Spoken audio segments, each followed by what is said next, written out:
আমার মায়ুস কিচেন চ্যানেলে তোমাদের সবাইকে স্বাগত জানাই। আজকে আমি যে রেসিপিটা তোমাদের সাথে শেয়ার করতে চলেছি সেটি হলো খুবই creamy and tasty paneer butter masala. প্রথমেই আমি এখানে পনিরগুলোকে চৌকো করে কেটে নেব। কড়াইতে সামান্য সাদা তেল ও সামান্য একটু বাটার দিয়ে লঙ্কা এবং হলুদ গুঁড়ো দিয়ে পনিরগুলোকে একটু লাল লাল করে ভেজে নেব। তারপর কিছু ইনগ্রিডিয়েন্টস যেমন লঙ্কা, রসুন, আদা, পেঁয়াজ এবং টমেটো এগুলোকে আমি কেটে নিয়েছি। সেই পনির ভাজার তেলেই সামান্য একটু বাটার দিয়ে আমি এখানে আগেই যে পেঁয়াজ, লঙ্কা, আদা, রসুন চপ করে নিয়েছি তার মধ্যে দিয়ে পেঁয়াজ, লঙ্কা, আদা, রসুনটা ভাজতে থাকবো। তাতে সামান্য নুন দেবো যাতে পেঁয়াজগুলো তাড়াতাড়ি নরম হয়ে যায় এবং কালার চেঞ্জ হয়। তারপর একটু কালারের জন্য হলুদ দেবো এবং কাশ্মীরি রেড চিলি পাউডার দিয়ে ভালো করে ভাজতে থাকবো। তারপর কুচিয়ে রাখা টমেটোটা দিয়ে দেবো। টমেটোটা একটু ভাজা ভাজা হয়ে আসলে ভেজানো কাজু ব্যবহার করব। এবার সব কিছু দিয়ে ভালো করে ভাজতে থাকবো এবং টমেটোটা একটু নরম হয়ে আসলে তাতে সামান্য জল দিয়ে 5-7 মিনিটের জন্য আমি মশলাটা ঢেকে রেখে দেবো। তারপর যখন দেখবো মশলার জলটা ফুটে এসেছে এবং টেনে এসেছে তখন আমি মশলাটা মিক্সিতে ট্রান্সফার করব। মিক্সির মশলাটা ঠান্ডা হওয়ার সময় দেবো।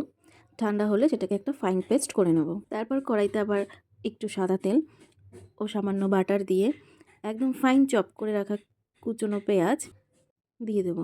পেঁয়াজটা একদম গোল্ডেন ব্রাউন হয়ে ভাজা হয়ে আসলে মিক্সিতে পেস্ট করা মশলাটা আমি দিয়ে দেবো। তারপর ভালো করে মশলাটা কষাতে থাকবো।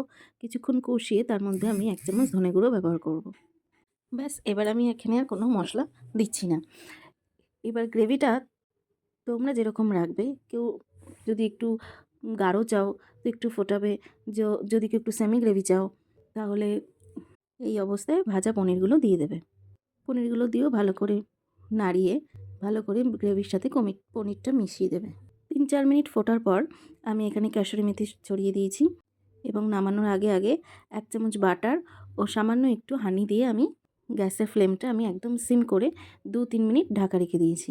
তারপর 2-3 মিনিট পর আমি গ্যাসটাকে অফ করে সার্ভ করেছি।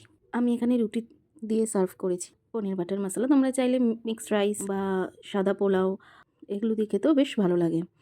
রান্নাটা শেষ পর্যন্ত দেখবে সমস্ত ঘরের উপকরণ দিয়ে আমি রান্না করেছি।